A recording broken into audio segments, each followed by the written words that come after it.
Hi guys! So today I have 10 very helpful vegan hacks for you. So all of these tips are gonna make your vegan life so much easier. Even if you're not vegan and you're moving in this direction, this is just gonna make it easier for you. It's gonna help you save time, money, help you have more fun, and eat even more delicious food. So let's get started with number one. So number one, because we all love coffee, is to warm up and froth your non-dairy milk before you add it to coffee. You don't have to use a creamer, you can just use plain old soy milk or almond milk. This helps your non-dairy milk become a creamer. It's creamy, it's delicious, it's everything you want in your morning cup of coffee. I always hear it constantly, what do you use for creamer? Because people have a very hard time giving up dairy creamer when they become vegan or when they're thinking about it. But this really helps to replicate that nice and creamy texture. I will say that the very best type of non-dairy milk that I have found to use is just plain organic soy milk, nothing else added, just water and soybeans. It foams so well and it's so delicious. For number two, we're going sweet with banana nice cream. So what is this?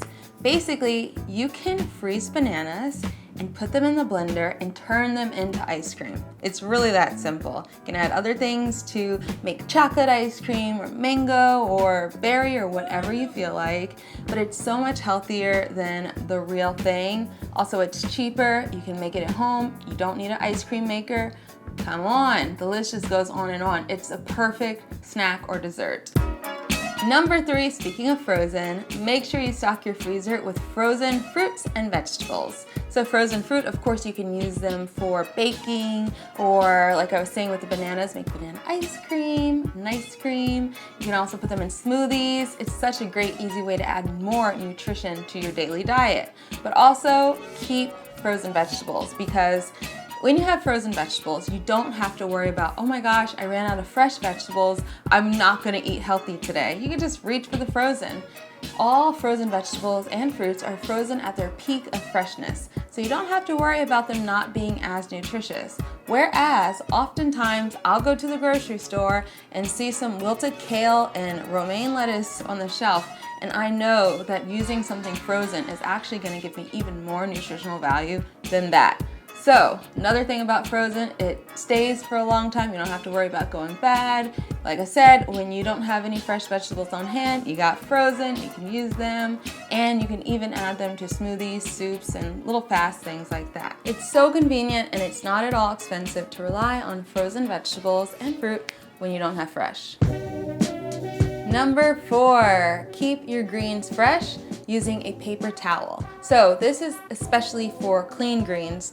In order to save time, I like to wash my kale right when I bring it home, or all at once. And of course, when it's clean, once you've washed it, it'll go bad more quickly. So what you gotta do, wash it, dry it, put it in a container or a reusable Ziploc bag, and stick a piece of paper towel in there. It's gonna help absorb any excess moisture, keep them fresh for longer, and just make sure to replace that paper towel every other day to keep extending the life of your fresh greens.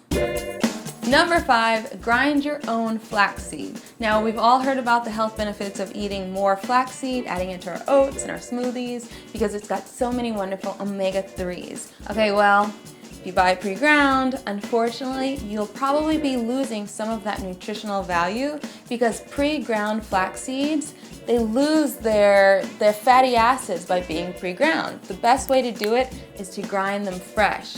Another thing about this, you can save so much money. If you buy a bag of pre-ground flaxseed meal, it's gonna cost you a lot more money than if you just went to the grocery store and bought whole flax seeds in bulk and grind them yourself at home. You can use a coffee grinder, aka a spice grinder for this. It's super easy. And if you don't already have a coffee spice grinder, those are cheap too. Number six, remember, pretty much all spices are already vegan. So if you're coming to the vegan diet from a standard American diet, or just, not eating all vegan, then keep that in mind. You still can use the same spices to season vegetables and mushrooms. You can even use things like steak seasoning. Believe it or not, What's inside is vegan. They just call it steak seasoning because people usually use it on steak. Same thing with chicken seasonings. In those little bottles, you know, look at the back. The ingredients are vegan. So if you're used to using those types of spices, keep using them and just swap out the animal product for a vegetable. Spices are what makes your food taste good anyway. So whatever spices you know, love, and are used to, hold on to them, keep using them just on vegan foods. Number 7, I love this tip so much because I love mushrooms. So this hack is to put a lid, a heavy lid, or a heavy skillet, another pot, on top of your mushrooms while they cook. So basically what this does is it helps make them more meaty. It helps cook out some of the liquids and helps those fibers bond together. I don't know what they do, but the mushroom, the result is so much meatier and tastier. I love this. So make sure you try that hack out.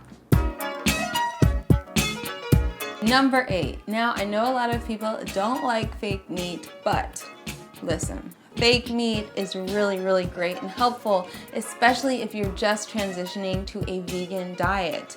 I always recommend to people that if you're gonna become vegan, one of the easiest ways to do that is just to eat the foods that you're used to eating, just in a vegan way. So you can use things like Gardein chicken and Beyond Meat, ground beef, and all these other mock meats to replicate the foods you're most used to without having to touch animals at all whatsoever. These things are also great for children, so if you have kids who you want to transition to a vegan diet, you can swap out the meat, the chicken, even fish. Gardein has an amazing fishless fillet product that reminds me of fish sticks that I used to eat when I was a little kid. So nowadays, you can swap these out, trick the kids, and make it easier for you yourself to transition to a vegan diet. And trust me, over time, as you do this, you'll start eating more vegetables and more whole foods if you prioritize that, and you won't have to rely so heavily on mock meats, but they really, really are helpful. Now, if you guys know me or if you have my book, you'll see that I don't use that many official mock meats like Gardein and Beyond Meat in my recipes. Instead, I like to use vegetables and mushrooms to replicate meat. I have a few recipes where I do that, like this amazing chicken and waffles using mushrooms for the chicken, also fried chicken using cauliflower as the chicken. So you can actually use whole foods such as vegetables and mushrooms as meat substitutes as well. Okay, so hack number 9, if you love to bake or if you just love to eat baked goods and you wonder how in the world can a vegan baked good be as good as the real thing? Well, vinegar.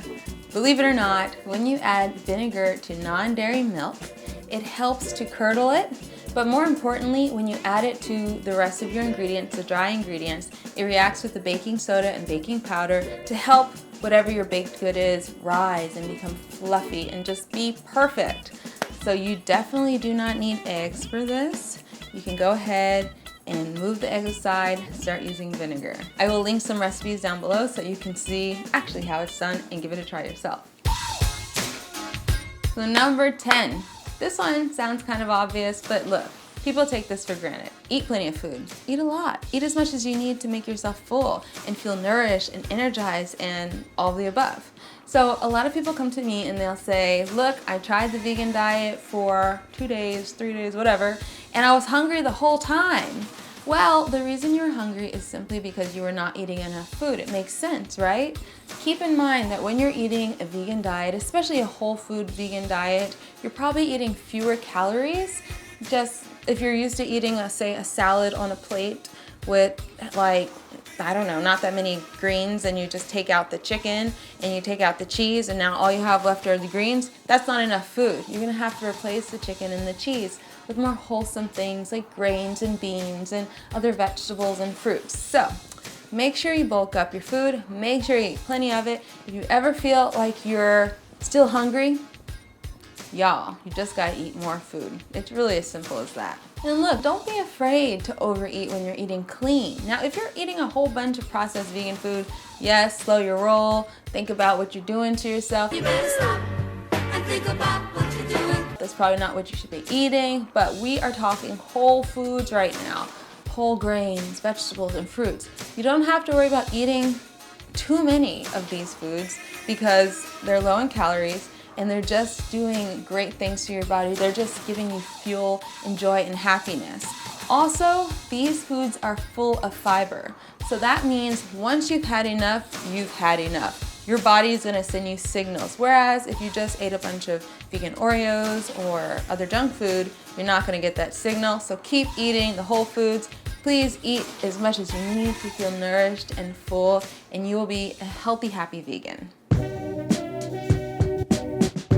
Okay, so those are my 10 vegan hacks, but I have a bonus as well. So for this one, I just want to remind you guys to revisit why you want to become vegan or why you became vegan in the first place. If, say, you're having a hard time sticking with the lifestyle, there's temptations, revisit why you decided to become vegan. For example, for me, it was all about the animals. I didn't want to participate any longer in such a cruel and exploitative system. Or for you, maybe it's your health. Maybe you're suffering from something like type 2 diabetes or hypertension, or you're overweight and you want to lose that weight for your health. Revisit that. Remember why it's so important to you. Expose yourself to more inspiring stories and delicious recipes, and believe in yourself. And if you fall off, get back on. And of course, I think for all of us, it should definitely, of course, be about the animals and health, but we can't forget the environment as well.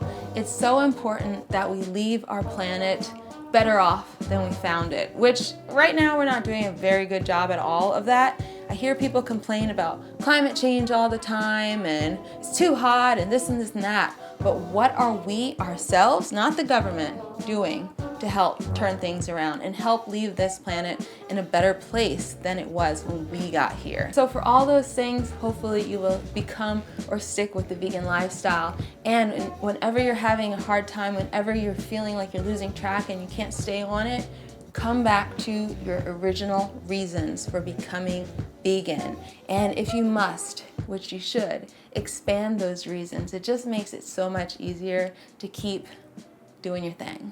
All right, guys, so what are your favorite vegan hacks? Please share them in the comment section below. Not the ones that I said, but the other ones that you have that work really well for you, keep you eating good, keep you saving money, keep you spending time outside of the kitchen and enjoying the rest of your life. Share them in the comment section below with all of us. We'd love to hear. And of course, if you have any questions, share those too, because we're all here to help.